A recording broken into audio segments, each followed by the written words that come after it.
Bricks on the beat.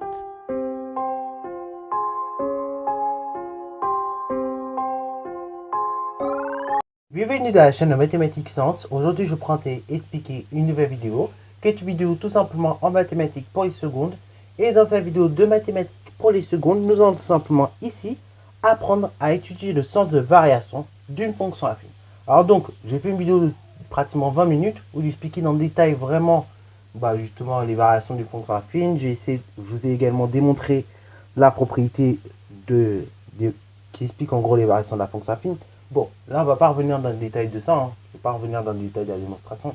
Si vous avez envie de la voir, c'est juste, ok. Voilà. Là, dans cette vidéo, nous allons simplement faire une application de ce que nous avons vu dans cette vidéo, ok, sur les variations de la fonction affine, ok.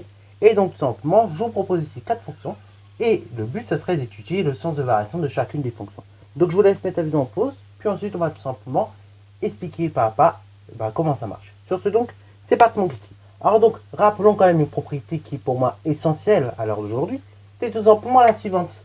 Alors donc, justement, une fonction affine, ok, et ben on dira qu'elle est strictement croissante, sur R bien évidemment, si justement A est positive. Si A est négatif, on dira que tout simplement la fonction affine est tout simplement strictement décroissante sur R. Et si A, au contraire, vaut 0, et ben on dira que la fonction est strictement constante sur R. Alors donc là, pareil, ces propriétés-là, j'ai pris à peu près un quart d'heure à vous les démontrer. Enfin, 10 minutes à peu près à vous les démontrer dans la vidéo de 20 minutes. Donc si vous voulez voir un petit peu la démonstration, le raisonnement qui m'a utilisé ou quoi, vous pouvez aller voir la vidéo de 20 minutes qui explique ça dans le détail. Là, on ne va pas les démontrer, ces propriétés. Là, on va tout simplement les appliquer. Ok. Alors donc, c'est parti mon kiki.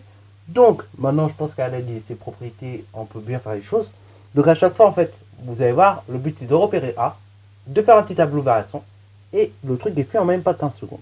Donc là, pour la première fonction qui est f de x égale 3x moins 6, on voit que A égale 3. Donc A est strictement supérieur à 0 dans ce cas-là. Et donc cela induit quoi? Cela induit que tout simplement f est croissante sur R. Ok, voilà. Et donc, du coup, une fois que l'on sait ça, une fois qu'on a déterminé A, de là, on peut réaliser rapidement le tableau de variation de la fonction f. Ok, voilà. Donc, pareil, hein, pour le tableau de variation, c'est toujours la même chose. Vous mettez d'abord les réels de l'ensemble de définition. Donc là, moins l'infini plus l'infini. Vous mettez éventuellement les réels s'il y en a pour lesquels justement la fonction change de variation. Ici, il n'y en a pas. Donc c'est parfait. Après, pareil, on met f de x. Et après, donc, on fait directement une flèche qui va de moins l'infini jusqu'à plus l'infini. Alors là, je ne mets pas de valeur, bien évidemment, dans le cas de la fonction affine, vous l'aurez deviné.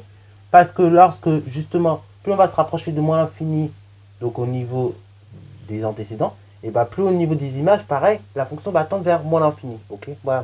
Tandis que lorsqu'on va aller jusqu'à plus infini, la fonction affine, dans ce cas-là positif, bien évidemment, va tendre jusqu'à plus infini. Ok, voilà. Donc c'est pour cela que tout simplement, on ne met pas de valeur. Ok, parce que justement, moins l'infini plus infini, c'est pas des nombres réellement bien définis. Ok, justement.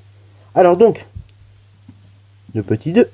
Le petit 2, donc c'est g de x égale 7. Là, g de x égale 7. C'est une fonction affine. Hein. Ici, c'est une fonction qui est même constante, puisqu'on a a qui vaut 0. Dans ce cas-là, comme son nom l'indique, g, sera constant sur R. Ok. Et donc là, vous allez voir, le tableau de variation est encore plus facile à faire. Donc là, pareil, hein, deux colonnes de lignes. Voilà, ça se fait assez rapidement. Je mets d'abord les x, des réels de l'ensemble de définition, f de x, les images. Ok, donc là, l'ensemble de définition, c'est moins l'infini plus infini. Et après, donc, f de x, donc là, les images. Et là, pareil, on met directement une ligne droite. Ok, voilà, une ligne droite. Et là, pour le coup, dans ce cas-là, tout simplement, au niveau des images, à chaque fois, on va obtenir 7. Ok, donc, je peux mettre des réels à chaque fois au bout de mes flèches. Ok, 7, 7. Pour dire que à chaque fois, j'obtiens le même réel. Ok, voilà. Alors, pourquoi je peux mettre les réels? Parce qu'en fait, quand on va aller vers moins l'infini, la fonction va tendre vers 7. Ok, ça sera toujours 7 qu'on obtiendra. Et quand on ira jusqu'à plus infini, la fonction, pareil, ce que nous allons obtenir, c'est 7. Ok, elle va tendre tout juste à chaque fois vers 7. Ok, et même à chaque fois, même on obtient 7. Alors, du coup, troisième cas, c'est tout simplement la fonction h de x, enfin la fonction h, qui est définie par h de x égale 1 quart de x moins 5. Alors là, donc là, qu'est-ce que je peux constater pour cette fonction?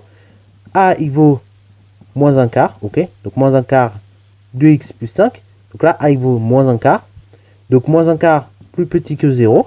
Ainsi, donc, tout simplement, la fonction h sera décroissante sur R, ok? Voilà.